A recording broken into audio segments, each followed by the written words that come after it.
पैर मोड़ो आप दोनों, आराम से। और दोनों पैरों के एंकल्स पकड़ लो आप, आराम से हाँ। अब देखो, ओ, हालांकि क्या बहुत बात बहुत है। फ्लेक्सिबल है। अब उठाओ आप ऊपर। चलो बढ़िया। बहुत बढ़िया, बहुत बढ़िया, बहुत बढ़िया। लेकिन पतंजलि कहते हैं कि आपको ईश्वर से नहीं जुड़ना, आपको स्वयं से जुड़ना है। अच्छा। हाँ, स्वयं से जुड़ने की जो यात्रा है वो योग की यात्रा होती है, जिसमें एक बड़ा अच्छा वो सूत्र बताते हैं कि तदा द्रष्टु स्वरूप अवस्थाना, यानी कि योग सिद्ध होने पे कैसी अवस्था आ जाती है जहाँ आपकी जो दृष्टा है, दृष्टा मतलब आपकी जो आत्मा है, वो आपके एक्चुअल फॉर्म में पहुँच जाती है। अच्छा, एक और समस्या जो बहुत कॉमन है इस जनरेशन में, वो है फीमेल्स में खासकर, वो पीसीओडी और पीसीओएस की, जैसे इरेगुलर पीरियड्स होना, पीरियड्स में बहुत पेन होना और वेट बहुत जल्दी बढ़ जाना। तो ये इस पे बताएं, इसके लिए योग कौन सा योगा कर सकते हैं? और आसन की पर्टिकुलर बात करें तो ऐसा आसन जो आपके पेल्विक रीजन पे दबाव बनाए ताकि वो हिस्सा आपका मजबूत हो। उसके लिए बटरफ्लाई पोज जिसको हम बोलते हैं, भद्रासन, उसका अभ्यास कर सकते हैं। एक सेतु बंद आसन होता है, ब्रिज पोज, उसका अभ्यास कर सकते हैं। ताड़ासन का अभ्यास कर सकते हैं। तो ये बहुत सरल आसन है, इनको तो मतलब आप टीचर नहीं भी है तो भी आप खुद से कर सकते हो। बहुत मतलब हमारे सीनियर है, मैं उनसे बहुत सीखता हूँ। उनके साथ मैंने देखा, उनको कभी कभी माइग्रेन की बहुत दिक्कत होती है, तो वो यहाँ स्टूडियो में आके अंधेरे में बैठते हैं कि थोड़ा तो आराम मिले। हाँ, बिल्कुल सही बात है। तो ये माइग्रेन के लिए बचने के लिए कोई योग हो? अभी बंद नहीं करना वरना आप सुन नहीं पाओगे मेरी बात। अच्छा। तो पहले आप सुन लो।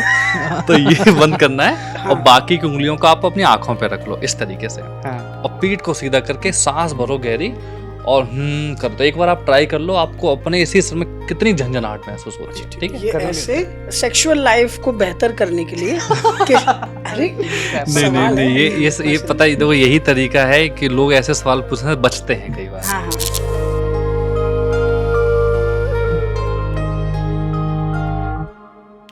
योगा से जो मेरा पहला परिचय हुआ था वो एक जोक के माध्यम से हुआ था। अच्छा। जो ये कहता है, पुराना जोक है, वो कहता है कि पहले मैं बहुत सिगरेट पीता था, फिर मैंने योगा क्लासेस ज्वाइन की, अब मैं पैर से भी सिगरेट पी सकता हूँ। मैं तो कहूँगा पैर से नहीं, आप सर के बल खड़े होकर भी पी सकते हो। जी अमन भाई। नमस्कार दोस्तों, मेरा नाम अमन है। आप खबर गांव का हमारा खास पॉडकास्ट वाला शो देख रहे हैं, द काम शो। काम शो में आप सबका स्वागत है। पिछले एपिसोड को प्यार देने के लिए शुक्रिया। हर एपिसोड को आप प्यार देते हैं, रील्स को इतना प्यार देते हैं, सबके लिए बहुत शुक्रिया।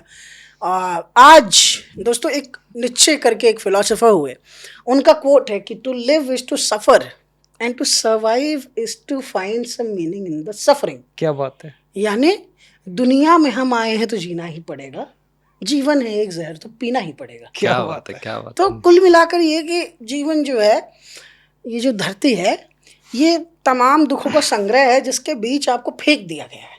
अब इस दुख से पार पाने के, दुख से दूर जाने के कई सारे रास्ते होते हैं। उसमें से कुछ रास्ते जिन पर सबसे ज़्यादा भरोसा किया जाता है, सिर्फ एक धर्म में नहीं, अलग अलग कल्चर्स में, अलग अलग जगहों पर, वो है मेडिटेशन। सही बात। और मेडिटेशन माना जाता है कि आप जो है मेडिटेशन के थ्रू एक अपना पॉजिटिव एनवायरनमेंट क्रिएट कर सकते हैं अपने अगल बगल, और कई सारी चीज़ों में आप बेहतर डिसीजंस ले सकते हैं। कई सारे उसकी खूबियाँ हैं मेडिटेशन की। योग भी एक है, आजकल पूरी दुनिया में पॉपुलर हो रहा है। जून 21 जो है उसको हम विश्व योग दिवस करके मनाते भी हैं। तो आज हमारे साथ विष्णु भाई हैं। विष्णु भाई वैराग्य योग नाम से इंस्टाग्राम पेज चलाते हैं और वैराग्य योगशाला करके ही है, ऑनलाइन योगा क्लासेस चलाते हैं। विष्णु भाई अपने इंस्टाग्राम पे काफ़ी माइथोलॉजिकल और योग को लेकर कंटेंट डालते हैं। और योगा से शायद आपने पढ़ाई भी करी है, मैं गलत नहीं होता? हाँ, मैं योगा का ही प्रोफेसर हूँ। हाँ, ये योगा के प्रोफेसर है। I am very sorry, yoga के ही प्रोफेसर है। इंस्टाग्राम पेज चलाते हैं तो क्योंकि मैं मेन जो आइडेंटिटी तो प्रोफेसर ही है। इंट्रोडक्शन में ये इंस्टाग्राम पेज चलाते हैं, जो सुनने भाई मैं नहीं, भी चलाता हूँ। आपका मतलब मैं चाहता हूँ कि जो भी देखें वो काम वहाँ भी देखें। तो आज हमारी कोशिश होगी कि हम विष्णु भाई के जरिए योगा को जाने, योगा को समझे, कुछ उन बातों के बारे में जाने जो हम बहुत हद तक योगा के बारे में नहीं जानते। विष्णु भाई कैसे हैं आप? बहुत बढ़िया, मतलब बहुत ही बढ़िया। और अरे मैं वेरी सॉरी।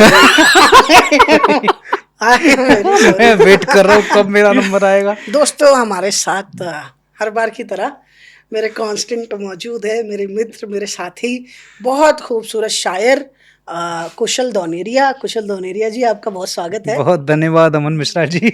अच्छा, योग का आप मुझे मतलब बताइए, योग सबसे आसान लफ्जों में क्या है? सबसे पहले क्या है अमन भाई, अगर हम योग की बात कर रहे हैं तो योग की करेंगे, योगा वहाँ हटा दो आप, पहली चीज़ तो। अच्छा, योग और योगा क्योंकि अलग योगा की सबसे बड़ी बदनामी तो यही है कि हमने उसको योगा के नाम से बहुत प्रचलित कर रखा है, जिसकी कोई आवश्यकता है नहीं। अब जैसे योग से मैं आपको बताऊं, जैसे आप अगर हिंदी मीडियम से पढ़े हों, जैसे मैं हिंदी मीडियम से हूँ, तो बचपन में ही हमारी क्लास में ही बच्चे, जो हमारे जो मास्टर साहब, तो बोल रहे थे कि 2 और 2 का योग कितना होता है, कि इतने का पूरा योग बताओ। तो वहाँ पहली बार मैंने योग शब्द सुना था। बिल्कुल। तो उन्होंने बोला योग का मतलब होता है जोड़ना। तो जब बाकी बाद में अध्ययन हुआ तब समझ में आया कि वास्तविकता में योग का सही मायने में अर्थ वो जोड़ना ही है। जैसा आज के समय पे भी जीवन में हर इंसान जो दुनिया में है, वो किसी न किसी चीज़ से जुड़ना चाहता है, चाहे सफलता से, चाहे फेम से, चाहे पैसे से। तो वो जो जोड़ने का मार्ग है वो योग का मार्ग है। तो आप जाने अनजाने में भी योग की तरफ आगे अग्रसर बढ़ रहे हैं। तो योग हर वो मार्ग है जो आपको आपके लक्ष्य के प्रति जोड़ता है। अच्छा। अब जहाँ हम फिलोसफिकल बात करते हैं तो वहाँ हम ये बोल देते हैं कि आत्मा का परमात्मा से मिलन, क्योंकि साधक जो है वो ईश्वर से जुड़ना चाहता है। लेकिन पतंजलि कहते हैं कि आपको ईश्वर से नहीं जुड़ना, आपको स्वयं से जुड़ना है। अच्छा। हाँ, स्वयं से जुड़ने की जो यात्रा है वो योग की यात्रा होती है, जिसमें एक बड़ा अच्छा वो सूत्र बताते हैं कि तदा दृष्टु स्वरूप अवस्थानम, यानी कि योग सिद्ध होने पे कैसी अवस्था आ जाती है जहाँ आपकी जो दृष्टा है, दृष्टा मतलब आपकी जो आत्मा है, वो आपके एक्चुअल फॉर्म में पहुंच जाती है। जब आप 7 साल के रहे होगे तब आपके सोचने की शक्ति कुछ अलग ही थी, तब आपके शौक कुछ अलग थे, आज आपके शौक अलग होंगे। तब आपकी कामनाएं कुछ अलग होती होंगी, आज अलग होती हैं। तो इन आपकी कामना आपकी नहीं है, आपके आसपास के एरिया के लोगों के, समाज के वजह से बदलती रहती है। बिल्कुल। जैसे 8 साल की उम्र पे मुझे पता है मेरे पास पटरी वाली ट्रेन नहीं थी, मुझे पता वो मिल गया तो सब मिल गया, खिलौने वाली।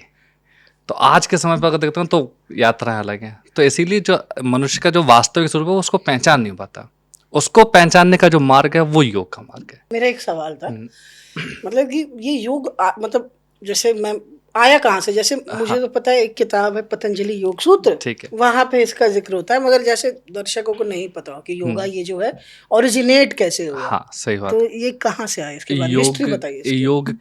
योग का जो सबसे प्राचीनतम जो एविडेंस हमें मिलता है वो मिलता है वेदों में। अच्छा। यानी कि योग बहुत पुराना है। जैसे योग के शाब्दिक अर्थ में 3-4 इसकी डेफिनेशन मिलती है।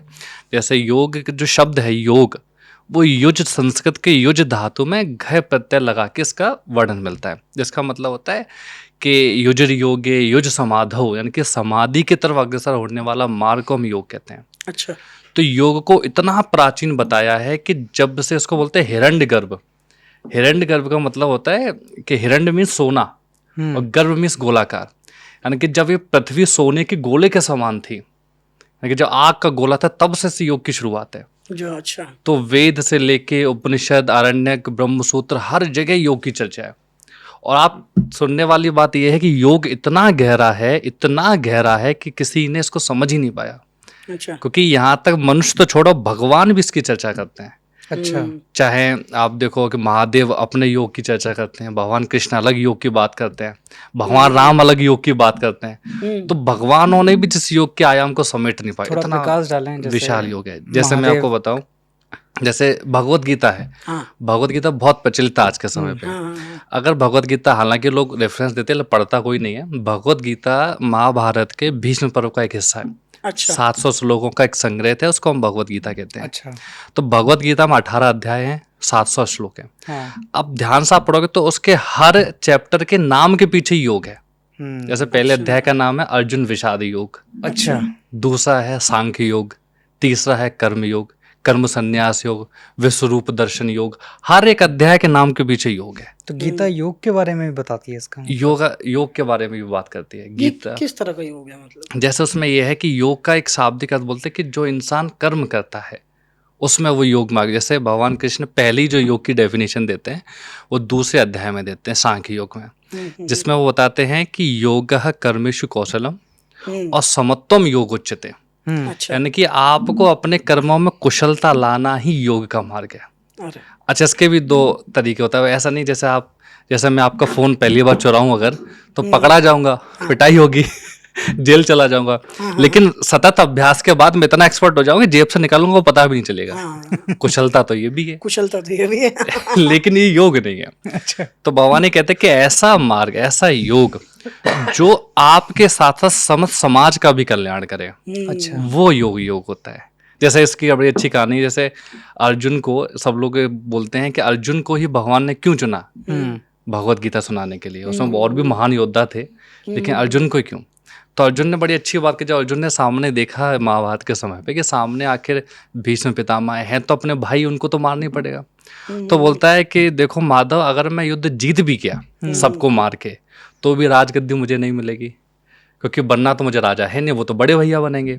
तो इससे अच्छा है कि मैं अभी संन्यास लेके चला जाऊं, क्यों फालतू मैं हत्याएं अपने हाथ में लूं। सही बात है। तब भगवान ये कहते हैं कि ये अब तुम्हारे अकेले का वो प्रतिशोध नहीं है, अब ये समस्त समाज के लिए है। क्योंकि पूरे आर्यावर्त में इतना बुरा हाल हो चुका है, मति भ्रष्ट हो चुकी है कि लोग स्त्री की इज्जत नहीं करते हैं, धर्म की इज्जत नहीं करते हैं।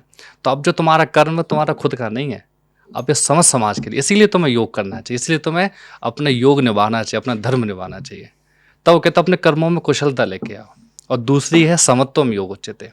इसका मतलब है कि हर इंसान में समता का भाव रखना। जैसे अभी क्या है, एक समानता, एक समानता। जैसे अभी मैं हूँ, तो मेरी दृष्टि, जैसे मैं किस हिसाब से बात करता हूँ, वो कई बार मेरे ऊपर नहीं, सामने वाले के ऊपर डिपेंड करती है। क्या पता मुझसे नीचे तमके का कोई इंसान, मैं उससे बदतमीजी से बात करूँ, या मुझसे बहुत ऊपर बड़ा है तो उससे तमीज़ से बात करूँ, तो ये गलत है। आपका जो भाव है वो हमेशा एक जैसा होना चाहिए, तो आप योग के मार्ग में आगे जा रहे हैं। बिल्कुल। मतलब जैसे कोई अगर हो जो इतना बिलीव ना रखता हो, हाँ, है ना, ऐसे मतलब कि भाई मोक्ष कुछ होता भी है या नहीं होता, या सही फिर बात है। और कोई आफ्टर लाइफ का कंसेप्ट है भी या नहीं, वो ऐसे भी बहुत लोग होंगे। उनके लिए योग क्यों जरूरी है? अब उनके लिए क्यों जरूरी? जैसे आप देखो, आज के टाइम पे आप सुबह उठे, सुबह उठने से लेके रात को सोने तक आप अपने आप को हमेशा किसी न किसी चीज में व्यस्त रखते हो, फोन में, टीवी में, लोगों में। आप कभी देखना, बहुत कम समय होगा जब आप अकेले बैठते हो, अकेले बैठते ही लोगों को घबराहट होने लगती है।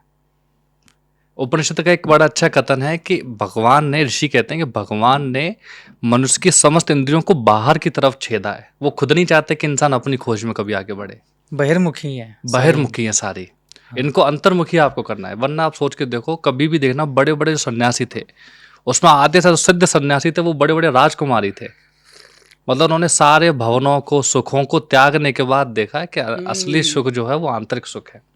आप खुद ही देखो, जैसे भाई, जैसे हम लोग, गौतम बुद्ध का भी ये वचन है कि हर चीज जो फल देती है वो आपको दुख ही देगी।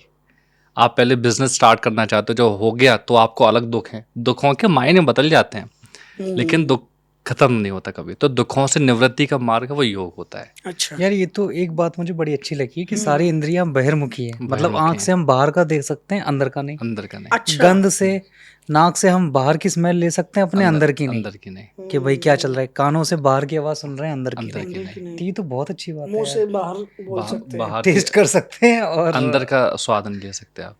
क्या बात तो है। ये बड़ी अच्छी है। ऐसे अपने यहाँ बोलते हैं कि तो 5 योग का मतलब यही है क्या, माफ करना मैं टोक रहा हूँ, कि योग यही है क्या कि हम अपनी इंद्रियों को किस तरह से अंतर्मुखी बनाएं? इनर सेल्फ, हाँ, इनर सेल्फ कैसे, या इनर जो सेल्फ हम कैसे करें, यूज करते हैं कॉन्शियसनेस, कॉन्शियसनेस। उसको समझने का नाम योग बिल्कुल है सही क्या? बात है। जैसे हम एक बड़े आज के समय पे, एक मैं बताऊँ, जैसे एक चीज होती है सिद्धि, हम लोग बड़े अच्छा समझते हैं सिद्धियाँ क्या होती हैं। तो बताते हैं सिद्धि एक, हर एक बहुत, दरअसल में क्या है कि अपने यहाँ शब्द इतने जटिल हैं कि उनको समझना बड़ा मुश्किल है। तो सिद्धि लगता है चमत्कार, हाँ, जबकि सिद्धि चमत्कार नहीं है। सिद्धि का मतलब है हर वो चीज, हर वो अभ्यास जो साधारण इंसान नहीं कर सकता। अच्छा, जैसे हम और आप साधारण इंसान है, हमारे लिए 150-200 किलो उठाना बहुत मुश्किल है, बिल्कुल है। लेकिन बॉडी बिल्डर उठा सकता है, तो उसने वो सिद्ध कर लिया है। क्योंकि उसने वो साधना करी है, उसने सालों तक अपने आप को सिद्ध किया है उस लायक कि वो 200-300 किलो उठा सके। कोई इंसान 20-20 किलोमीटर दौड़ लेता, हम लोग नहीं दौड़ सकते। तो सिद्धि का मतलब होता है लगातार ऐसा अभ्यास करना तो उसमें आपकी पारंगता हो जाए। अच्छा, जैसे आप मान के चलो रिपोर्टिंग करते हो कैमरे के, आपके लिए सहज नहीं होता बोलना, आपने अभ्यास किया, आप अपनी पहली वीडियो देखोगे आज तक तो बहुत फर्क है। हाँ, जमीन आसमान। तो पतंजलि जी ये भी बोलते हैं कि सतु दीर्घ काल निरंतर सत्कारा सेवतो दृढ़ भूमि। यदि आपको किसी भी मार्ग में सफल होना है, जो आज के टाइम हम लोग बोलते हैं कि हम लोग सफल क्यों नहीं हो पाते, तो सफल होने का यही सूत्र है कि सतु दीर्घ काल, लंबे समय तक, निरंतर, लगातार, काम करना, चित्त की जब तक भूमि में वो दृढ़ ना हो जाए। लेकिन इसमें एक शब्द और है, वो है सत्कारा। सत्कारा मतलब होता है समर्पण। अक्सर हम लोग अपने काम को ही गालियां देते हैं कि हमारा काम ऐसा है, हमारा काम ऐसा है, जबकि रोजी रोटी उसी से चल रही है। तो जब तक समर्पण नहीं होता आपके काम के प्रति, तब तक आप उसमें बहुत ज़्यादा सफल नहीं हो सकते। तो विष्णु जी, एक चीज़ है जो मैं पूछना चाहता हूँ, जैसे कुछ लोग हैं जो इतना टाइम स्पेंड कर रहे हैं और हमारे पॉडकास्ट को इतना टाइम दे रहे हैं, तो बातों के अलावा जैसे शुगर होगी, जो बेसिक बीमारियां हैं, शुगर, डायबिटीज़, इनके लिए पहले डायबिटीज़ पे आ जाते हैं, तो क्या इनके लिए 2-3 ऐसे योग जो वो सुबह अपने किस तरीके से, क्या उसकी विधि है और किस तरह से वो कर सकते हैं कि उससे उनको आराम मिले? ठीक है, अब जैसे डायबिटीज़ को अगर हम ले लें तो शुगर का मतलब है कि आपके एक नियमित मात्रा से शुगर का बढ़ जाना, लेवल बढ़ जाना है कि जैसे किसी की 200 है, 250, 300 है और हद पार हो जाए तो इंसुलिन बाहर से लेने की आवश्यकता पड़ती है। ठीक है। उसके लिए सबसे उत्तम जो आसन होता है, सबसे बढ़िया जो आसन होता है एकदम ईजी करने के लिए, वो है मंडूकासन। मंडूकासन मतलब मेढक के जैसे आपकी फ्रॉग पोज जिसको हम बोलते हैं। ठीक है। उसमें करना क्या है, पहली चीज तो जब भी हम आसन करें तो अपने आसन करने के और भोजन के बीच में 3 घंटे का गैप होना चाहिए, खाली पेट करना चाहिए। ठीक है। आसन पे नॉर्मल बैठ के, जिसको हम वज्रासन बोलते हैं, पैरों को पीछे पे मोड़ के बैठ गए और अंगूठे को हम इस तरीके से रखते हैं अंदर दबा के, खुद से पहले पेट को हम अंदर खींचा जितना हम खींच सकते हैं। ठीक है। फिर दोनों हाथों को नाभि के पास लगाते हैं। ठीक है।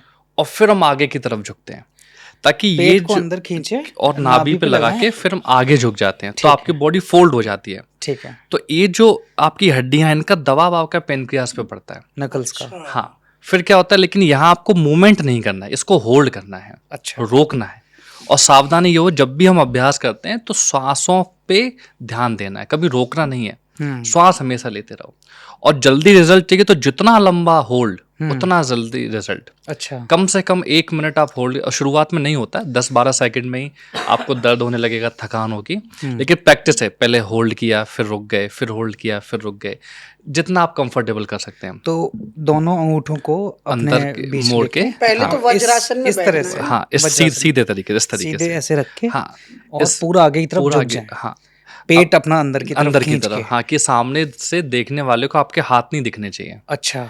अब इसके भी बहुत अलग तरीके हैं, जैसे कोई इंसान का पेट बहुत ज्यादा है तो वो नहीं कर पाएगा ये। हाँ। उसके लिए क्या है कि आप इस तरीके से फिंगर्स को लॉक करके, हाँ, आप ऐसे भी अपने पेट को दबा के कर सकते हो। कुल मिला के आपको पेट पे दबाव देना है, डालना है। हाँ। और एक दूसरा आसन होता है जो होता है वक्रासन। ठीक है। वक्रासन और अच्छा आसन है। मंडूकासन के बाद जो दूसरा सबसे इफेक्टिव है डायबिटीज के लिए, वो वक्रासन है। तो वक्र का मतलब होता है तिरछा, घुमाव देना। हाँ। तो वक्रासन में आप अपनी बॉडी को घुमाव देते हैं।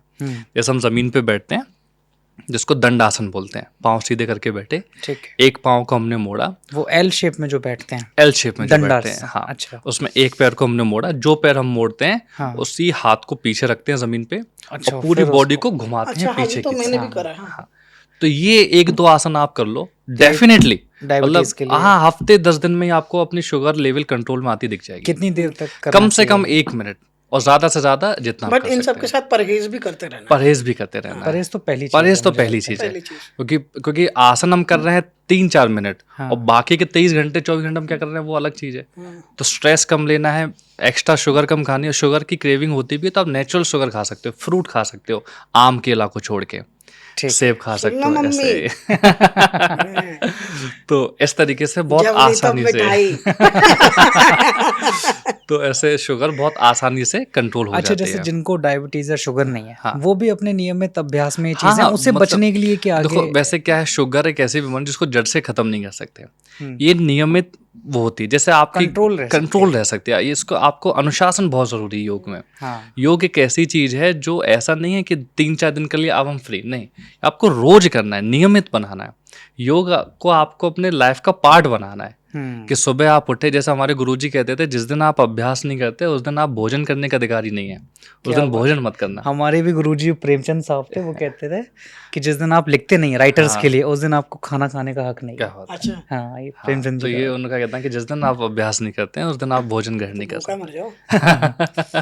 तो इसका आदत डालनी चाहिए कि डेली धीमे धीमे अभ्यास करने से आपकी डायबिटीज, या फिर जैसे कई लोगों को बैक पेन बहुत ज्यादा होता है, जैसे बैठे बैठे हो जाता है ऑफिस में जो आजकल स्पेशली बैक पेन की बहुत। अब बैक पेन का देखें तो जो हमारी स्पाइन का स्ट्रक्चर है वो हल्का सा इस तरीके झुका रहता आगे है की तरफ से, हाँ। हमेशा स्पाइन ऐसे, बैठे बैठे हम उस पर और दबाव देते हैं। तो और बैक पेन तो ऐसा है कि अगर आपको स्लिप डिस्क हो गई तो डॉक्टर का सीधा रिकमेंडेशन होता है सर्जरी। और हमने इतने सालों में हजारों लोगों की स्लिप डिस्क ठीक करी है बिना सर्जरी के। अच्छा। कुछ नहीं करना है, जैसा हम देखो, जैसा बैठे बैठे भी ऑफिस में अगर करना चाहो तो क्या कर सकते हैं। शरीर की 4 मूवमेंट्स होती हैं। पहली होती है आगे झुकने वाली, कि जिसमें आप आगे झुकते हो। अब डेली लाइफ में आप आगे झुकते हो, भाई जूते पहन रहे हो, कुछ उठा रहे हो, आगे तो उठ गए आप।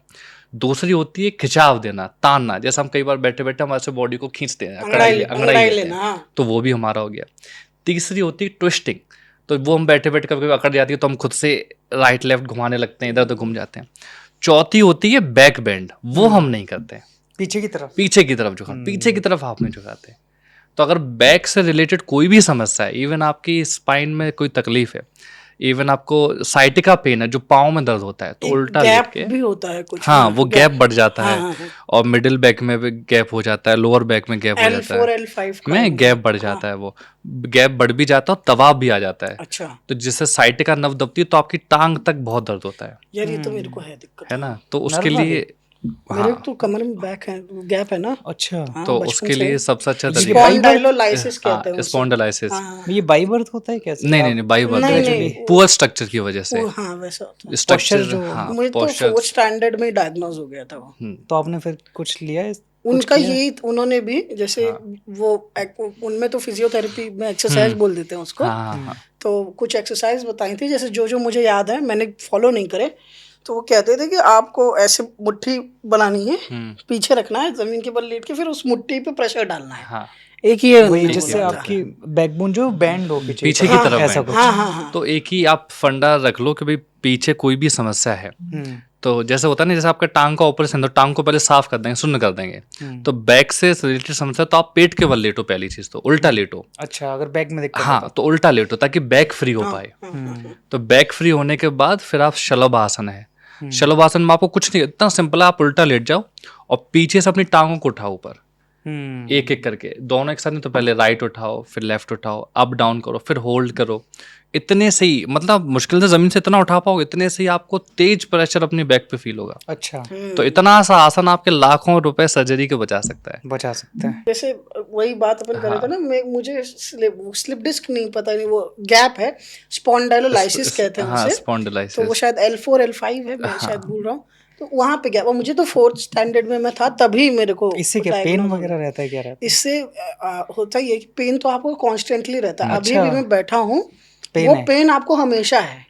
बट कभी कभी वो पेन बहुत ज्यादा हो जाएगा। और हफ्ते में एक आध बार ऐसा होता है कि आपका लेफ्ट पैर जो है, और क्योंकि वहां से शायद कोई ऐसी नस होती है जो झंझनाहट और दर्द और वो होने लगता है, तो वो लेफ्ट पैर और आपकी कमर दोनों एक साथ दुखती है। अच्छा। हाँ, तो ये मतलब दर्द तो आपको हमेशा रहता है। अभी भी जैसे मैं फील कर पा रहा हूँ, जैसे बात कर रहा हूँ तो मैं महसूस कर पा रहा हूँ कि दर्द है, तो ये दर्द हमेशा रहता है। तो इसके लिए कुछ इसके लिए जैसे दर्द होता है, पहला परहेज जो है वो आगे झुकने से बचना चाहिए। अच्छा, कम से कम आप आगे झुकें और सीधा बैठें। तो उसके लिए भी वही है, जो हम पीठ के प्रॉब्लम है तो उल्टा लेट के शलभ आसन, एक एक पाँव को उठाना, दोनों पाँव को उठाना, भुजंगासन सामने से उठाना। आप थोड़े और फ्लेक्सिबल हैं तो धनुरासन कर सकते हैं, कि हाथ से पाँव को पकड़ के अपनी बॉडी को धनुष की तरह लिफ्ट करना। अरे ये मैं किया करता था। हाँ। अच्छा। अरे मैं अभी भी कर सकता हूँ। नहीं अभी मैंने सही में, अरे I was very good at it. दिखाओ थोड़ा सा टेबल पे। धनुरासन दिखा सकता हूँ क्या? एक बस मैं इधर आसन करूंगा, यहाँ दिखा सकता हूँ, यहाँ करके आ जाएगा फ्रेम में। मतलब मैंने बोल तो दिया, बट आपको गलतियां बतानी है, बस आपको ठीक लगवा देना है। बस ध्यान रखना कि अपन कैसे आसन कर सकते हैं। हाँ, आप मुझे साधन इस्तेमाल कीजिए। आगे आ जाओ, पीछे आ जाओ, यहाँ। हाँ, चेयर आप साइड। तो दोस्तों, हम आपके लिए जो है कुछ आसन करने की लाइव डेमो सिर्फ आपके लिए। मैंने योग इसके पहले अपने 11th स्टैंडर्ड में किया था, वैसे मैं बता दूं तो हो सकता है आई कैन सरप्राइज यू। तो देखते हैं। हाँ, तो ठीक है, क्योंकि मुझे कमर दर्द की दिक्कत है, स्पॉन्डिलोलाइसिस L4 L5 में गैप है, मुझे आप उसके लिए आसन बताइए। ठीक है, मैं यहीं से आपको गाइड करता हूँ, यहाँ से बैठे। तो सबसे पहले तो आपको लेट जाना है अमन भाई, आप आराम से कंफर्टेबल होके उल्टा पेट के बल पेट के बल लेटना भी बड़ा अच्छा है, इसको हम लोग मकर आसन बोलते हैं। ठीक है अमन भाई, कैसे तो अब देखो, हाँ एकदम ठीक है। अब पहले लेटने की जो स्थिति ऐसी होती है, आप मेरी तरफ देखिए, जैसा हाथ के ऊपर हाथ रखिए और इसके ऊपर अपना सिर रखिए, सिर, हाँ सिर रखिए, माथा रखिए, थोड़ी रखनी है, माथा रखिए, माथा, हाँ ये, और पैरों में थोड़ा गैप कीजिए और थोड़ा खोलिए पैर। ये पहली स्थिति होती है लेटने की, इसको हम लोग प्रोन पोजीशन बोलते हैं। और कोविड में बहुत फेमस भी था, क्योंकि ऐसे लेटने से बॉडी में ऑक्सीजन लेवल बढ़ जाता है। ऐसे लेटने हाँ से? ऐसे लेटने से, सिर्फ ऐसे लेटने से। अच्छा, अगर अस्थमा होता है क्या हाँ, जिसमें ऑक्सीजन? अस्थमा जैसे बीमारियों में ऐसे लेट के, क्योंकि आप देखो इसमें आपकी बैक फ्री है। हाँ। और अमन भाई आप ध्यान से अगर सांस ले रहे हो अभी, तो आप फील करो, आपको अपनी बैक पे आपको फील होगी, बैक पे हो रहा है फील? आपको अपनी पीठ पे अपनी श्वास महसूस होगी। ठीक है। अब हम इनकी बीमारी पे चलते हैं। ठीक है। अब आप अपनी चिन रखो जमीन पे और दोनों हाथों को अपनी थाइस के नीचे रखो, थाइस के नीचे, हाँ नीचे रखो, नीचे उठा के थाइस उठाओ, कमर के नीचे, नीचे रखो, नीचे नहीं, हाँ। थाइस उठाओ अपना, अरे पैरों को दबा लो, हाँ हाथ दबा लो, बस ठीक है, बस, ठीक बस। है। और चिन रखो जमीन पे। अब देखो कुछ अच्छा, कुछ अनोखा फील तो नहीं हो रहा अभी? थोड़ा ऐसा लग रहा है कि गड्ढा बन रहा है। अब देखो, अब कहाँ पे? कमर पे अभी देखना अभी आपका कैसे वेट शिफ्ट होता है। अब देखो कुछ मत करना, बॉडी ढीला छोड़ो, ढीला छोड़ो, बिल्कुल ढीला छोड़ो और ढीली छोड़ो। अब फील करो ढीला कर रहे हो, ढीला जैसे करोगे आपके वेट चिन पे आ रहा होगा। अब तो बॉडी को ढीला छोड़ते ही वेट जो है वो ऊपर की तरफ शिफ्ट हो गया। अब यहां से ही बिना घुटने को मोड़े आप अपना राइट पैर उठाओ ऊपर, कोई सा भी पैर उठा दो, एक हमारी साइड वाला पैर उठाओ, हाँ उठाओ ऊपर, बहुत, बस बस, नहीं नीचे नीचे नीचे यार फ्लेक्सिबल तो है, बस, और नीचे, बस इतना। आप देखो आपकी कमर टेढ़ी हो रही है, सीधी करो कमर, हाँ और सीधे करो, बस इतना। हाथ के ऊपर प्रेशर रहे। अब आप फील करोगे कि एक पैर उठाने से ही आपकी कमर पे दबाव बढ़ रहा है, और ठीक वही है जहां आपको दर्द है, हाँ इसी तरीके से, बिल्कुल ठीक। नीचे लेके आओ वापस, हाँ अब नीचे लेके आओ आप। अब दूसरे पैर को भी उठा दो ऐसे ही, एक बार दोनों तरफ से कर लेते हैं। नीचे रख लो, नीचे उठाओ ऊपर ऐसे ही, और उठाओ और उठाओ और उठाओ, बिना घुटने से और उठाओ, बहुत बढ़िया। अब आपको फिर वहीं अपनी कमर पे दबाव महसूस होगा, और सांस भी आपकी रुक रही होगी, तो सांस लेते रहो और ऐसे ही होल्ड करो, बस। फिर नीचे। एक अभ्यास हमारा इतना ही हो गया, इतना भी आप रोज कर लोगे 15 मिनट। अब इसका फाइनल पोस्चर है कि दोनों पैर एक साथ उठा दो, अच्छा हाँ ऐसे ही हाथ नीचे रख के, 3 2 1 उठा दो ऊपर। क्या बात। अब देखो एक पैर कितना ऊंचा उठ रहा था, दोनों बस इतने। इसका नाम है शलभ आसन। कहाँ प्रेशर आ रहा है मन भाई? कमर पे, बस बस, रिलैक्स रिलैक्स। तो इतने में अच्छे खासे इंसान की हालत खराब हो जाती है, और ये आपकी स्पाइन को बहुत जल्दी ठीक करता है। मतलब आप अभी रिलीफ महसूस करोगे इसके बाद। आ जाओ सो नहीं जाना। आप धनुरासन, उनका बहुत मन है धनुरासन करने का ताकि जनता देख पाए कि हाँ पहुंच जाओगे पैरों तक। ठीक है, अब मैं आपको बता दूं, जैसे धनुरासन है, धनुरासन में शरीर जो है धनुष के समान होता है और पूरा पीछे बेंड होता है। हालांकि ये एडवांस है, बीमारी में लोग इतना नहीं कर पाते हैं। हाँ। अब क्योंकि आप बता चुके हो कि आप करते थे, तो आप कर सकते हो। ठीक है, कोशिश करेंगे। ठीक है नहीं होगा तो कटेगा नहीं, कटेगा नहीं। अब मैं खुद आपके एडिटर से बात करूंगा कि ना काटा जाए इनका ये। ठीक है, ठीक है। तो आप लेट जाओ उल्टे वापस, और पैरों में थोड़ा सा गैप कर लो, थोड़ा सा पैर, थोड़ा सा गैप। हाँ। अब मोड़ो दोनों पैर आप घुटने से और पकड़ो दोनों पैर, आराम से आराम से आराम से आराम से आराम से आराम से, ऐसे नहीं लग जाएगी। हम समझ गए कि ये आप, हाँ चलो आराम से, पहले घुटने मोड़ो, पहले घुटने आराम आराम से, जैसे मैं इंस्ट्रक्ट कर रहा हूँ ना वैसे ही। हाँ। क्या हो गया? ये भी सावधानी कि जब भी आप अभ्यास करें तो जल्दी ना करें और कंफर्टेबल कपड़ों में करें, ऐसे जीन्स पहनने के प्रयास भी ना करें। ये भी थोड़ा सा, don't try this at home. ठीक है। ठीक है, अब पैर मोड़ो आप दोनों, आराम से, और दोनों पैरों के एंकल्स पकड़ लो आप, आराम से हाँ। अब देखो, हालांकि बहुत फ्लेक्सिबल है। अब उठाओ आप ऊपर। चलो बढ़िया, बहुत बढ़िया बहुत बढ़िया बहुत बढ़िया, सच में बहुत अच्छा किया आपने, बहुत अच्छा किया। लेकिन रोज करना है इसको। हाँ, मतलब पॉडकास्ट में नहीं, पॉडकास्ट में नहीं करना है, पॉडकास्ट में रोज नहीं करना है, रोज घर पे करना है। पता चले कि आप हर पॉडकास्ट के बीच में 2 आसन लगाने लगे। अब थोड़ा एक्सपीरियंस बताएं मन भाई। यार ये तो पसीना आ गया, सांस फूल गई। जी। नहीं, जैसे मैं बता रहा था ना, वो कॉन्स्टेंटली दर्द होता रहता है। हाँ। तो वो मुझे महसूस, प्रेशर तो महसूस हो रहा था वहाँ पे। ये तो है। तो अब इससे जैसे इनकी सांस फूल रही है, इससे पता चल रहा है कि इनके शरीर में मेद बहुत बड़ा है। मेद मतलब फैट। अच्छा। तो फैट और कफ बड़े होने की यही पहचान है कि सांस बहुत फूलती है, स्टेमिना बहुत कम हो जाता है। तो जैसे ये जो आसन किया, हाँ। कितनी देर इनको करना चाहिए? यथासंभव जितनी हो देर आप कर सकते, कंफर्टेबल खींच। देखो क्या है, खींचतान करने से पता चले आप और बेड पे पहुंच जाओ, हाँ। तो शरीर के साथ जबरदस्ती नहीं हो सकती, बहुत आराम से। और क्योंकि क्या ये एक एक्सपीरियंस्ड आदमी की देखरेख में करना हाँ, चाहिए? ये हमेशा ध्यान रखें, खासकर तब जब आपको कोई इंजरी है, हाँ। कोई बीमारी है, कोई डिजीज है, तो एक अच्छे टीचर के गाइडेंस में ही करना चाहिए, क्योंकि जरा सी चूक आपके पेन को और बढ़ा सकती है। अच्छा। हाँ, इसीलिए थोड़ा सा ध्यान रखें हमेशा। चलो, एक दिक्कत और हाँ। कमर की दिक्कत हो गई, डायबिटीज हो गया, एक माइग्रेन नाम का दानव है। यार हाँ। माइग्रेन तो बहुत बहुत ज्यादा ही कॉमन हाँ, हो गया, मतलब नॉर्मल हो गया है। एक हमारे आकाश भाई हैं, हाँ। बहुत मतलब हमारे सीनियर है, मैं उनसे बहुत सीखता हूँ। उनको उनके साथ मैंने देखा, उनको कभी कभी माइग्रेन की बहुत दिक्कत होती है, तो वो यहाँ अंधेरे स्टूडियो में आके अंधेरे में बैठते हैं कि थोड़ा तो आराम मिले। हाँ, बिल्कुल सही बात तो है। ये माइग्रेन के लिए बचने के लिए कोई योग हो? आप आकाश भाई को बता दीजिएगा कि माइग्रेन के लिए बहुत अच्छा उपाय मैं बताता हूँ। पहले जो माइग्रेन इसी वजह से ट्रिगर होता है, क्योंकि लाइट्स की वजह से। अच्छा। खासकर जब हम फोन बहुत यूज करते हैं, फोन लैपटॉप, तो वो माइग्रेन का दर्द ना हमेशा आधे हिस्से में बहुत तेज होता है, बहुत भयंकर सीवियर पेन होता है। कितना आप अगर नीचे झुकोगे तो लगेगा कि दिमाग फट जाएगा। अच्छा। और माइग्रेन का एक ही सोल्यूशन डॉक्टर्स देते हैं, वो है दवाई खाओ और रिलैक्स। और दवाई इसका सोल्यूशन नहीं है, वो टेम्परेरी रिलीफ आपको दिलाता है। योग में एक अभ्यास ऐसा जो कोई भी कर सकता है, अच्छा। इवन ये तो वीडियो देख के भी कर लें, उसका नाम है भ्रामरी प्राणायाम। अच्छा। भ्रामरी पे तो बहुत रिसर्च होती है कि ये हमारी ब्रेन वेव्स को भी बढ़ाता है। अच्छा। उसमें कुछ नहीं करना, जिसका नाम है भ्रमर, भ्रमर कुंजर से शब्द निकाला है। जो भौरा होता है, भवरा। जो भंवरे की जो आवाज होती है, जो भ्रमर वो कुंजर करता है, तो बस आपको सांस भरनी है और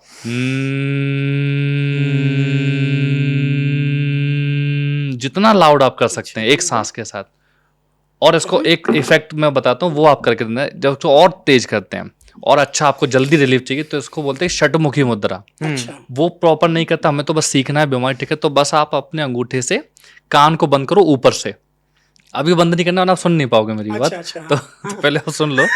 तो ये बंद करना है और बाकी की उंगलियों को आप अपनी आंखों पे रख लो इस तरीके से, हाँ। और पीठ को सीधा करके सांस भरो गहरी और कर दो। एक बार आप ट्राई कर लो, आपको अपने इसी समय कितनी झंझनाहट महसूस होती है। ठीक है, ये ऐसे बंद किया और फिर उंगलियां, अपन इसको ऐसे करेंगे। हाँ, आंखों पे सांस ये भर तो के। आवाज तो नहीं सुनाई दे रही। अब देखते हैं। कमर सीधी। हाँ, और सांस भर के गहरी।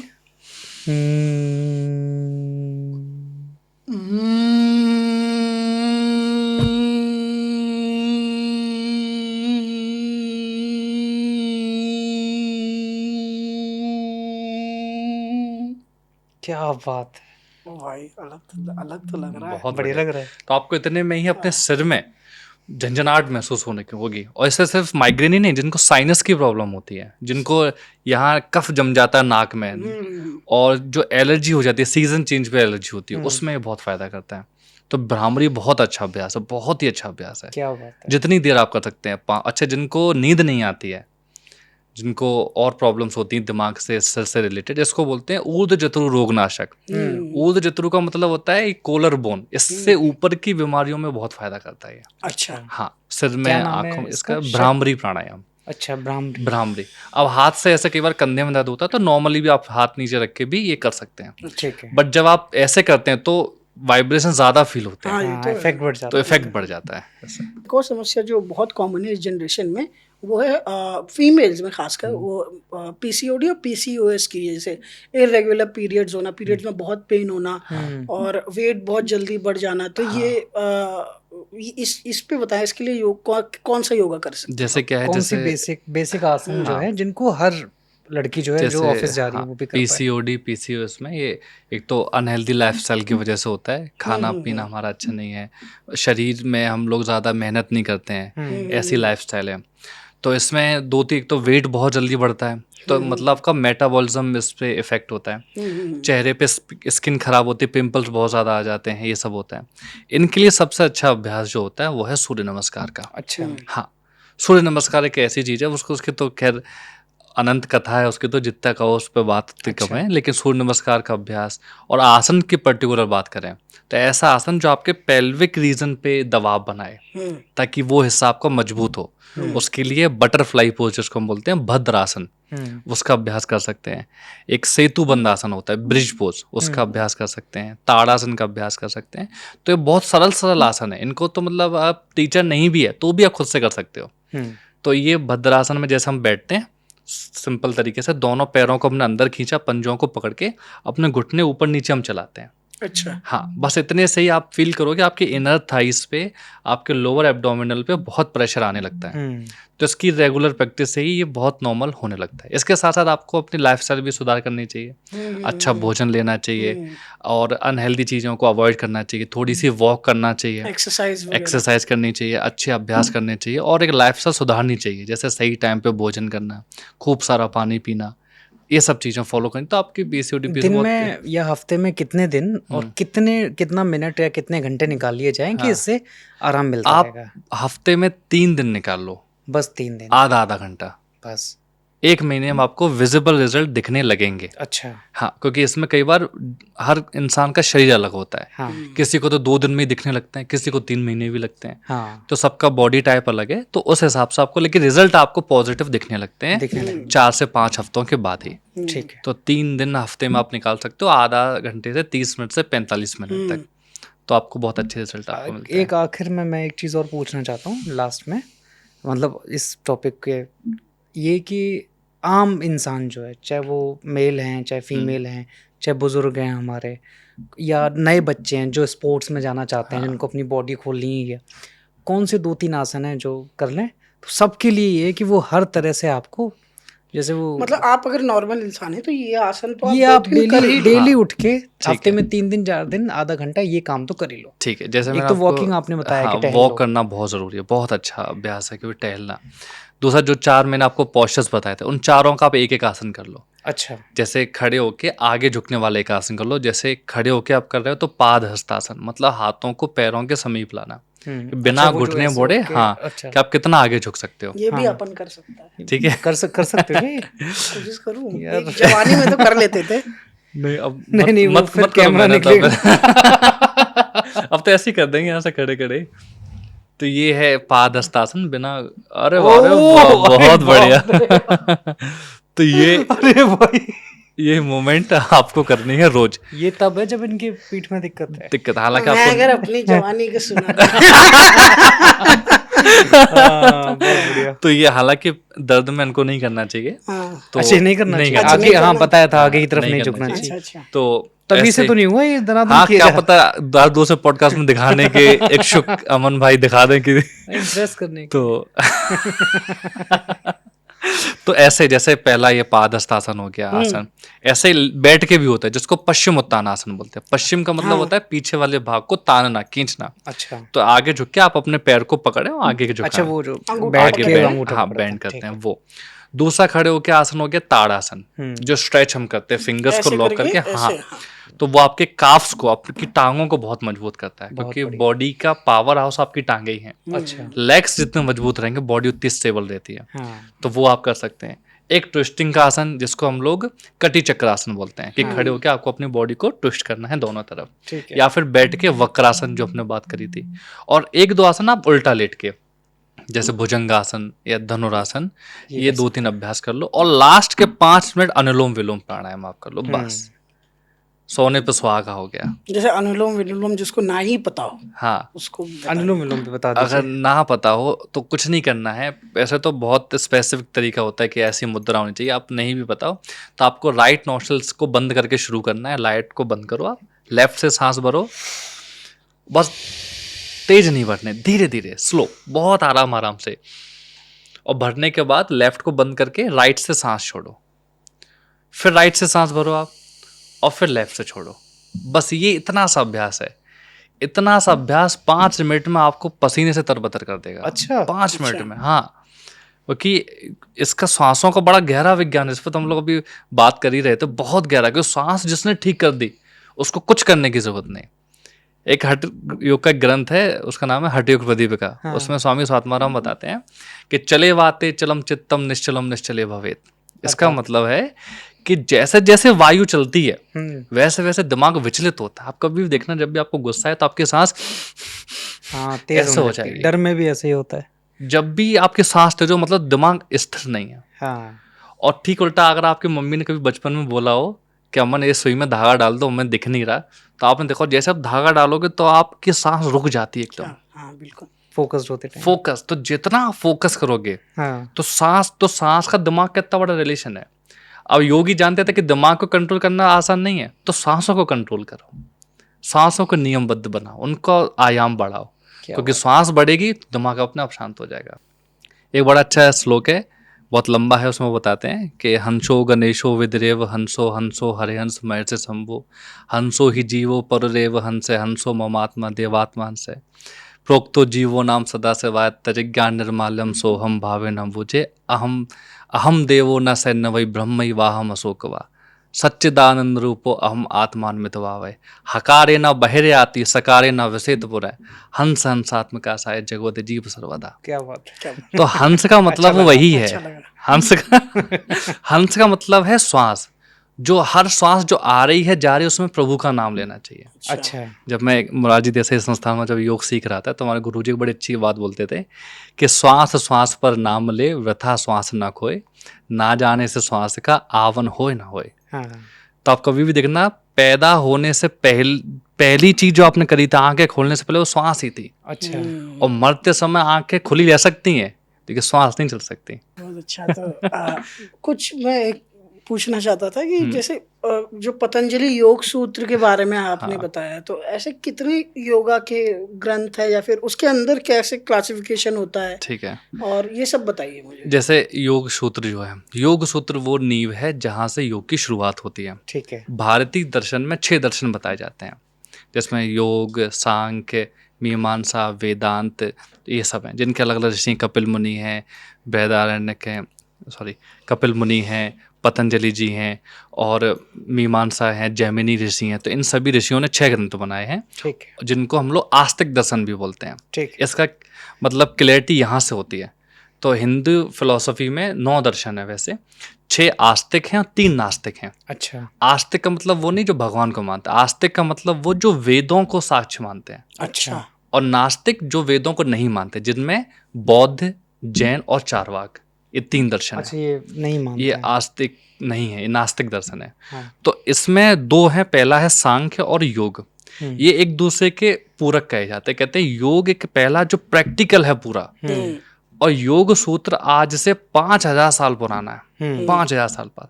लेकिन आप देखने वाले जैसे सूत्र है, जैसे एक फॉर्मूला हम पढ़ते हैं A+B का होल स्क्वायर, तो A और B की जगह आप कुछ भी रख के बड़ी बड़ी क्वेश्चन सॉल्व कर सकते हो। तो ये सूत्र होता है। जैसे संस्कृत में सूत्र, मंत्र, श्लोक के अलग अलग मायने होते हैं। तो सूत्र का मतलब फॉर्मूला। तो पतंजलि योग सूत्र में उन्होंने 195 सूत्र दिए हैं। अच्छा। वो 5000 साल पहले जितने रेलिवेंट थे आज भी ही उतने रेलिवेंट हैं। तो ये इसमें क्या आसन वगैरह की बातें या फिर और क्या है? ताज्जुब की बात यह है कि पूरे योग सूत्र में ना आसन की बात है, ना प्राणायाम की बात है, और ना ही कोई क्रिया की बात है। वो सिर्फ दिमाग की बात करते हैं। अच्छा। कि चेतना कैसी है, चेतना कहाँ से आई, चेतना को कैसे पाया जा सकता है। एक आध सूत्र अगर एक्सप्लेन करें। जैसे एक सूत्र आपको बड़ा याद अच्छा भी मैं हो सूत्र कुछ? आपको बताऊं। जैसे उसमें 4 अध्याय हैं। पहला अध्याय है समाधिपाद, फिर साधनपाद, फिर विभूतिपाद, फिर कैवल्यपाद। ये पतंजलि योग सूत्र की बात कर पतंजलि रहे योग हैं सूत्र। आप? पाद अच्छा। मतलब चैप्टर को उन्होंने पाद बोला है। ठीक है। समाधिपाद के 33वें सूत्र में बड़ी अच्छी बात वो कहते हैं। कहते हैं मैत्री करुणा मुदितोपेक्षाणाम सुख दुख पुण्यपुन विषयाणाम भावाना चित्त प्रसादनम। चित्त मतलब दिमाग। दिमाग को शांत करने का एक तरीका है, हालांकि और भी तरीके हैं। उसमें एक तरीका ये है, वो कहते हैं कि दुनिया में 4 प्रकार के लोग रहते हैं और 5वां ही नहीं। पहला है कि अच्छे लोग, दूसरे हैं बुरे लोग, तीसरे हैं पुण्य लोग, और चौथे हैं पापात्माएं। 4 प्रकार के होते हैं। तो बोलते हैं मैत्री करुणा मुदितो उपेक्षाणाम। तो मैत्री मतलब जो अच्छे लोग हैं उनसे आपको मित्रता रखनी है।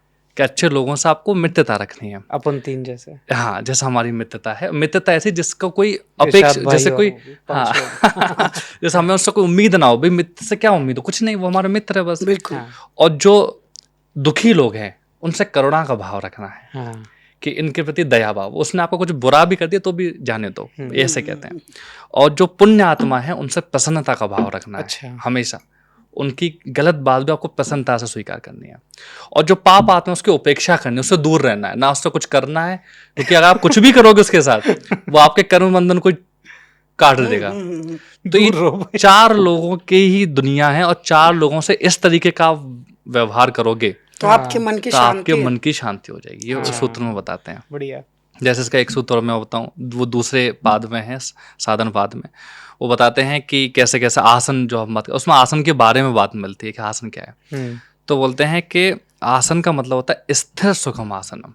अच्छा। हर वो स्थिति जो आपको स्थिरता दे, जैसे मैं ऐसे शांत बैठा हूँ और सुख भी मुझे मिल रहा है, बढ़िया लग रहा है, अच्छा लग रहा है, तकलीफ नहीं हो रही, वरना ऐसा नहीं फिर बार बार मैं पीठ ऐसे कर रहा हूँ तो ये आसन नहीं है। तो स्थिर सुखम आसनम। फिर बोलते हैं जब ये हो जाता है तो क्या होता है कि प्रयत्न शैथिल अनंत समापत्तिभ्याम, जहाँ प्रयत्न की शीलता समाप्त, जो प्रयत्न कर रहे हैं बार बार सीधा करने का वो खत्म हो जाए और मन आपका अनंत में लगने लगे, तो आप समझ जाओ आपने आसन सिद्ध कर लिया है। अच्छा। पतंजलि जी की एक खूबसूरत बात में आपको और बात याद दिलाऊं, मुझे याद आता है पतंजलि जी को नागवंश का बोलते हैं। नागवंश का मतलब वो सांप की प्रजाति के थे। अच्छा। तो उनका नाम ऐसे पड़ा, ऐसे कहते हैं एक ऋषि एक साधना कर रहे थे तो उनके अंजनी में वो गिरे। अच्छा। तो उनका नाम पतंजलि पड़ा। अच्छा। अंजलि में जो गिरे प्रकट हुए। तो कभी पतंजलि जी की फोटो देखना तो आधी बॉडी उनके सांप की दिखाई जाती है, ठीक है, हमेशा। अच्छा। तो इतने पुराने थे तो उनको कोई बहुत साक्ष्य नहीं मिलते हैं। तो एक सूत्र मिलता है कि योगे न चित्तस्य पदेन वाचा मलम शरीर से चावैदिकेन योपा करोतम प्रवरम मुनिना पातांजलिम प्रांजलिम रानातोष्मी। कहते पतंजलि जी ने 3 बार अवतार लिए। अच्छा। अच्छा। पहला अवतार उन्होंने लिया मन की शुद्धि के लिए, जो उन्होंने पतंजलि योग शुद्धि की रचना कर दी। ठीक है। एक जन्म में एक रचना। दूसरा अवतार लिया उन्होंने भाषा की शुद्धि के लिए, तो उन्होंने व्याकरण महाभाष्य लिखा। अच्छा। और तीसरा जन्म लिया उन्होंने शरीर शुद्धि के लिए, तो उन्होंने आयुर्वेद संहिता लिखी। अच्छा। बहुत बढ़िया। तो तीनों की शुद्धि के लिए उन्होंने 3 जन्म लिए। तो ये पतंजलि जी का इतिहास है। मतलब पतंजलि जी का योग सूत्र इतना जटिल है, मतलब इतनी सी किताब आती है पतली सी, एक एक सूत्र पे 1000 पन्नी किताब लिखी जा सकती है। अच्छा। और आप अगर पढ़ोगे तो एक सूत्र अगले सूत्र के लिए सवाल खड़ा करता है और अगला सूत्र पिछले का जवाब है, फिर अगला सवाल खड़ा करता है। इसके सिंपल से पहला ही सूत्र में आपको बताऊं, अथ योगानुशासनम, कि अब अनुशासन में आ जाइए क्योंकि आप योग में हैं। इसका और भी मतलब, अनुशासन मतलब स्वयं पे शासन करना। अब आसन शासन करके क्या होगा, ये सवाल पैदा होता है। योग क्या होगा, योग से क्या होगा? तो अगले सूत्र योगस्य चित्त वृत्ति निरोधः। इसका अगला सूत्र आपको बहुत काम का है कि चित्त की वृत्तियों का निरोध करना ही योग है। चलो ठीक है, अब निरोध करके क्या होगा, सवाल तो ये भी आता है गुरुजी क्या होगा इसके बाद। तब वो कहते हैं तदा दृष्ट स्वरूप अवस्थानम, तब आपकी दृष्टा अपने स्वरूप में आती है। अब चौथा जो सूत्र बहुत गहरा है, वो कहते हैं ठीक है महाराज, आपने कहा असली वास्तविक स्वरूप में आ गई। जैसे ये पेपर सफेद है, इसको धुलने के बाद इसकी स्याही मिट गई, सफेद हो गई, इसकी सही है। लेकिन जो इंसान कर नहीं पाता उसके साथ क्या होता है, जैसे मैंने योग नहीं किया तो मेरी आत्मा कैसी है, ये तो योग सिद्ध कर। तो बोलते हैं कि वृत्ति सारूप मित्रत्र, जैसी ही आपकी वृत्तियां वैसा ही आपका जीवन। अच्छा। मतलब जैसा सोचोगे वैसा ही जीवन हो जाएगा, कोई दूसरा मार्ग नहीं है। जो बोएगा सो पाएगा, जैसा सोचोगे। फिर अगला प्रश्न ऐसे ही सवाल उठा कि वृत्तियां क्या, तो प्रमाण पर विकल्प निद्रा स्मृति पंचवृत्तियां, प्रमाण क्या होता है। तो ऐसे फिर फिलोसफी बढ़ती जाती है, लेकिन बड़ा अच्छा, बहुत खूबसूरत है, बहुत खूबसूरत है। बताइएगा दर्शकों, अगर पतंजलि योग सूत्र पे सिर्फ एक प्रॉपर वीडियो करना हो तो एक खत्म करने से पहले एक मेरा बड़ा पर्सनल सवाल है। मतलब मेरा नहीं, I am very sorry, not mine, मेरे एक दोस्त का सवाल है दोस्तों कि सेक्सुअल लाइफ को बेहतर करने के लिए अरे नहीं, ये पता ही, देखो यही तरीका है कि लोग ऐसे सवाल पूछने से बचते हैं कई बार। समस्याओं से जूझते रहते हैं। दर्शकों के लिए पूछना चाहता हूं, दोस्तों का नाम लेके दोस्तों का यही चीज तो हमें बदलती है। खबर गांव के दर्शकों के लिए पूछना चाहता हूँ कि क्योंकि सेक्सुअल लाइफ को अगर बेहतर करना हो तो किस तरह का योगा का हम इस्तेमाल कर सकते हैं? हमारे बड़े भैया बचपन से एक बात बोलते थे कि डॉक्टर और पुलिस के सामने कभी झूठ नहीं बोलते हमेशा।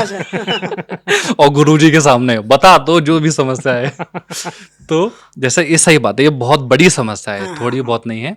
और लोग सामने से उसको पता नहीं क्यों, हालांकि माहौल हमने ऐसा कर दिया कि ये कोई बीमारी है या कोई खराब टैबू है, ऐसा नहीं है हकीकत में। देखो जैसे हम सेक्स की बात करते हैं, तो सेक्स के समय पे भी आप कभी भी देखना आपकी सांसें वहां भी तेज बहुत होती हैं। तो ऐसा कहते हैं योग में कि संभोग के समय मनुष्य की सोचने समझने की शक्ति क्षीण हो जाती है। अच्छा। इसीलिए कई जगह ब्रह्मचर्य की बात करी जाती है कि ब्रह्मचर्य इंसान को करना चाहिए। तो उसके लिए क्या होता है, जैसे सेक्स प्रॉब्लम्स में मेनली क्या होता है, जैसे प्रीमेच्योर एजैकुलेशन हो गया कि समय से पहले आप उतना परफॉर्म नहीं कर पा रहे हैं अच्छे से, या फिर स्वप्न दोष हो गया, ठीक है, कि सोते सोते आपने कुछ स्वप्न देखा और आपके साथ एजैकुलेशन हो गया, ये हो गया। ऐसे और भी बीमारियां होती हैं कई बार कि उतना इरेक्शन नहीं हो पाता है। इसके भी 2-3 मेन रीज़न है। इसका पहला मेन रीज़न ये है कि वो है दिमाग से स्ट्रेस लेवल। ये 90% स्ट्रेस की वजह से होता है। अच्छा। हाँ, स्ट्रेस अगर बहुत ज़्यादा है, जैसे कोई इंसान के बहुत बड़ी घटना है, तो वो रोमांटिक नहीं हो सकता, वो सेक्सुअली नहीं सोच सकता, क्योंकि उसका दिमाग कहीं और है। तो पहली चीज़ आपको अपना स्ट्रेस लेवल कम करना चाहिए, जिसके लिए आप मेडिटेशन कर सकते हैं, प्राणायाम कर सकते हैं। और दूसरे फिजिकल सिम्टम्स भी होते हैं, जैसे पेल्विक में उतनी मूवमेंट ना होना, उन नसों में उतनी ताकत ना होना, इरेक्ट ना हो पाना, ये सब बीमारियां भी हो जाती हैं जो फिजिकल बॉडी पे होती हैं। उसके लिए आसन होते हैं। उसके लिए आसन होते हैं जो आपके पेल्विक रीजन को स्ट्रांग बनाते हैं। जैसे फिर एक मेल्स में प्रोस्टेट ग्लैंड की प्रॉब्लम भी हो जाती है, जो इसी वजह से भी हो जाती है 50-55 की एज पे, जिसमें यूरिन पास करते समय बहुत दर्द होता है, एक गांठ पड़ जाती है। तो उसके लिए भी ये सेम आसन है। एक आसन होता है, बड़ा अच्छा आसन है, उसका नाम है गरुड़ आसन। कहते हैं गरुड़ आसन को ऐसे लोग बताते हैं कि ये देसी और यौगिक वाइगरा है लोगों के लिए। अच्छा। हाँ, ऐसा इसको प्रचलित कहा जाता है, गरुड़ आसन। उसमें होता क्या है, आपको अपने पैरों को एक के ऊपर एक लपेटना है। कितना लपेटना है कि आपके जो ऑर्गन्स हैं वो इतने संकुचित हो रहे हैं कि आपकी उंगली जाने की जगह भी ना होता, इतनी थाइज एक के ऊपर एक, उसमें होल्ड करना। और फिर ये लेकिन मुश्किल आसन है, लेकिन फिर भी इसके लिए भद्रासन हम कर सकते हैं, बटरफ्लाई पोज, सेतु बंद आसन हम कर सकते हैं, सर्वांग आसन एक आसन होता है, वो हम कर सकते हैं, विपरीत करनी, हल आसन, ऐसे 5-6 आसन होते हैं जो आपके मेन उसी कोर स्ट्रेंथ पे काम करते हैं। तो इससे भी इनमें आपको फायदा देखने को मिलता है। लेकिन मेन चीज़ है स्ट्रेस आपको कम करना चाहिए। स्ट्रेस तनाव जितना कम होगा, आपकी सेक्सुअल लाइफ उतनी ही हेल्दी रहेगी। अच्छा। तो ये इसका एक अच्छा तरीका है योग से। बढ़िया। एक मेरा एक और सवाल है कुशल भाई जी। वो मैं पूछ लूं कि दोस्त का होगा। जैसे नहीं, ये मेरा ही है। मैं बड़ा अनहेल्दी लाइफ फॉलो करता हूँ, क्योंकि अकेले भी रहना होता है, तो खाना सही टाइम पे नहीं खाता हूँ, जंक फूड बहुत खाता हूँ, तो और मतलब और मेरा ध्यान भी नहीं लगता, सही बोलूँ तो मेरा ऐसे ध्यान भी नहीं लगता अनुलोम विलोम में या फिर योगा में, किसी में। तो मेरे जैसे आदमी के लिए जो काम से गया हुआ है, उसको मेडिटेशन का सबसे आसान तरीका बताइए आप, कि किसी के लिए भी ये आप मेडिटेशन करना चाहते हैं, आपने कभी मेडिटेशन नहीं की है, ऐसे कर लो, ये कर लो। सबसे आसान तरीका क्या है? जैसे मेडिटेशन में क्या होता है, मेडिटेशन पहली चीज़ तो ये हम करते नहीं हैं, वो होता है अपने आप प्रभु की कृपा से। अच्छा। जैसे अमन भाई की कल शादी है, हाँ। अभी मैं इनको कोई भी तरीका मेडिटेशन का देता हूँ, या आंख बंद करके अपनी शादी के बारे में ही सोचेंगे। हाँ, खुश तो हो गए। ठीक है, तो वही आप सोचोगे। या फिर कल कोई और बड़ा काम है तो आप उसके बारे में, इसका मतलब ये है कि आपके जीवन की घटना ही आपके दिमाग में चलती हैं। बट शुरुआत में क्या होता है, मेडिटेशन जो बुनियादी लेवल हम बात कर सकते हैं वो ये है, जैसे समाधि की हम बात करते हैं, तो समाधि कोई डिफरेंट नहीं है। पतंजलि जी 3 स्टेप बताते हैं, वो बताते हैं धारणा, ध्यान और समाधि। ध्यान हम मेडिटेशन को बोलते हैं। उससे पहला स्टेप है धारणा, कि तत्प्रत्येक तानता ध्यानम, ये ध्यान की स्थिति है कि एक स्थिति को लंबे समय तक चलाना ध्यान है। और धारणा का मतलब होता है कि एक विषय पे लगातार ध्यान को बनाए रखना।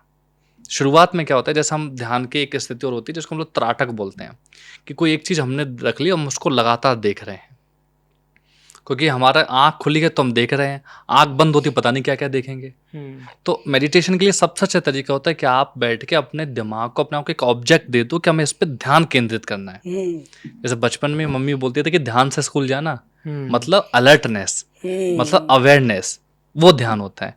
तो बेसिक तरीका अगर आपको ध्यान करना, आप कुछ मत करो, शरीर को ढीला छोड़ के बैठ जाओ पहले तो, पीठ को सीधा करके, अपनी सांसों पे ध्यान दो, महसूस करो आप आंखें बंद करके। आंखें बंद करके, क्योंकि आंखें खुली रहेंगी तो आपका दिमाग भटकता रहेगा। क्या आप फील करोगे फिर अपनी श्वास को कि वो नाक से होती हुई नाभि तक प्रवेश करती है और नाभि से ही श्वास वापस आती है। ये आपको एग्जैक्ट कुछ देर में फील हो जाए, शायद अभी फील ना हो, अभी कैमरा है, क्योंकि हमारा दिमाग थोड़ा कॉन्शियसली हम काम करते हैं, लेकिन फ्री टाइम पे आप इसको महसूस कर पाओगे। श्वास ऐसी है कि आपको अपने फिंगर टिप्स पे महसूस होने लगेगी, अरे वाह, हर एक जगह बॉडी में आपके। ऐसे जिसको जैपनीज लोग बहुत मानते हैं कि बॉडी हील करते हैं अपने आप। कहते थे कि कहीं अगर चोट लग गई है तो आप ध्यान के अंदर उस चोट को ठीक कर सकते हो ध्यान से। तो खैर बहुत शुक्रिया विष्णु भाई, वाकई बहुत सारी जानकारी मिली और मुझे लगता है कि बहुत सारे सवाल भी हमने जो है जो हमारे दर्शकों के हो सकते थे योग के बारे में उसको बताया। आगे आप किसी और जानकारी पे चाहते हैं कि हम उस पर बात करें तो हमें बताइएगा। एक हमें पत्र आया है हमारी एक पॉडकास्ट को लेकर। अरे यार विष्णु भाई, हमने तनोज भाई के साथ एक पॉडकास्ट की थी। ये सृजल हैं, ये शायद मेरे ख्याल से पीएचडी के स्टूडेंट है आईआईटी हैदराबाद से। अच्छा, उनका पत्र आया है और मैं पढ़ता हूँ जी। नमस्कार कुशल और अमन भाई, मतलब कुशल भाई भी लिखा है। नमस्कार कुशल भाई और अमन भाई, धीरे धीरे मैं आपके शो का नियमित दर्शक बनता जा रहा हूँ। पिछला एपिसोड देखा, बहुत आनंद आया। आप लोग रिश्ते की बात कर रहे थे, अमन भाई कह रहे थे कि आपको खाने के लिए माँ ही राजी कर सकती है। तो उसी से जुड़ा एक छोटा सा अनुभव याद आ गया। क्या बात है। कुछ दिन पहले हमारे संस्थान में नए छात्रों का एडमिशन चल रहा था। मैं दोपहर के भोजन के लिए थाली लेकर बैठा ही था कि एक नया छात्र अपने माता पिता के साथ आकर पास में बैठ गया। भोजन करते समय मैंने देखा कि उसके पिताजी बार बार अपनी थाली से रोटी, पापड़ और दूसरी चीजें उठाकर बेटे की थाली में रख रहे थे। बेटा बार बार कह रहा था नहीं आप खाइए, लेकिन शायद हर पिता की तरह वो यही कहना चाहते थे कि थोड़ा और खाओ, ताकत रहेगी। मैंने मुस्कुराकर पूछा नया एडमिशन है? हाँ। उसने हाँ में जवाब दिया। फिर मैंने पूछा कहाँ से हो? पिताजी ने कहा लखनऊ। बेटा यूपी और लखनऊ दोनों एक साथ बोल बैठा। हाँ। बातों बातों में अंकल ने कैंपस का माहौल, आसपास का इलाका, सुरक्षा और दूसरी व्यवस्थाओं के बारे में कई सवाल पूछे, लेकिन आंटी पूरे समय बस चुपचाप सुनती रही। हाँ। आखिर में उन्होंने सिर्फ एक सवाल पूछा, बेटा यहाँ खाना हमेशा ही ऐसा मिलता है क्या? क्या? पिता की चिंता थी कि बेटा सही जगह पढ़े, सुरक्षित रहे और आगे बढ़े, लेकिन माँ की चिंता इतनी सी थी कि मेरा बच्चा पेट भर खाना खा पाए। क्या बात है, कितना प्यारा प्रसंग। बहुत सुंदर, बहुत सुंदर। क्या नाम है सर? सृजल नाम है। सृजल भाई, बहुत बहुत प्यारा पत्र लिखा है आपने। बहुत कितने बहुत अच्छा वृत्तांत। मैं पढ़ते पढ़ते मेरी आंखें भर आई। बहुत ही खूबसूरत, धन्यवाद सृजल भाई। ऐसे ही हम कोशिश करेंगे आपके पत्र पढ़ें हमारे पॉडकास्ट आप हमें में। भेजते रहिए और अमन भाई से दरख्वास्त है कि पढ़ते रहा कर। बहुत इकट्ठे हो गए, लेकिन हाँ। बहुत बहुत खूबसूरत, बहुत मार्मिक और क्या बढ़िया कहानी है और कितनी अच्छी बात है, मतलब कि बताइए। और मैं तो समझ रहा हूँ कि आपका हृदय कितना कोमल है कि आपने इस छोटी सी चीज को नोटिस किया। बिल्कुल हमको सृजल भाई, आपको बहुत सारी शुभकामनाएं, बधाई। एक कवि हृदय है आपका। और हम चाहते हैं कि अगर आप कुछ लिखते हैं तो वो भी हमें अगले किसी बिल्कुल पॉडकास्ट में भेजें जी। तो हाँ समापन करते हैं। हाँ, मैं थोड़ा भावुक हो गया, वेरी सॉरी। तो दोस्तों, ये थी हमारी पॉडकास्ट काम शो। आपको ये पॉडकास्ट कैसी लगी? कुछ विष्णु भाई के लिए कहना चाहते हैं, कुछ इनके लिए कहना चाहते हैं, कुछ मेरे आसन को लेकर गलतियां बताना चाहते हैं जो मैंने की हैं, तो आप aman@khabargaon.com, साथ ही kamshow@khabargaon.com पर हमें मेल भेज सकते हैं। इस पॉडकास्ट के लिए हमारी कैमरा टीम बहुत मेहनत करती है। सेट लगाने में बढ़िया समय लगता है और कभी कभी मैं बोल देता हूँ कि भाई कैमरा हटाओ, मुझे आसन करने, उसमें भी अलग से मेहनत लगती है। तो इसके लिए इरशाद भाई, तौफीक भाई, आप दोनों का बहुत शुक्रिया। और देखते रहिए खबरगांव। खैर, जैसे एक अंग्रेजी फिलोसफी का बढ़िया अच्छा कोट है जॉन ग्रीन का कि किसी भी चीज़ को खूबसूरत बनाने के लिए उसकी एक अवधि का होना ज़रूरी है। अवधि बोला है मैंने। अवधि का होना ज़रूरी है। तो इस पॉडकास्ट को हम चाहते थे कि और लंबा करें, मगर हमको इसको खूबसूरत भी बनाना है दोस्तों। तो और फिर जैसे वो फिल्मी गाना है, हम है राही प्यार के, फिर मिलेंगे चलते। तो फिर मिलेंगे आप सबके साथ एक नए पॉडकास्ट के साथ। देखते रहिए खबरगांव।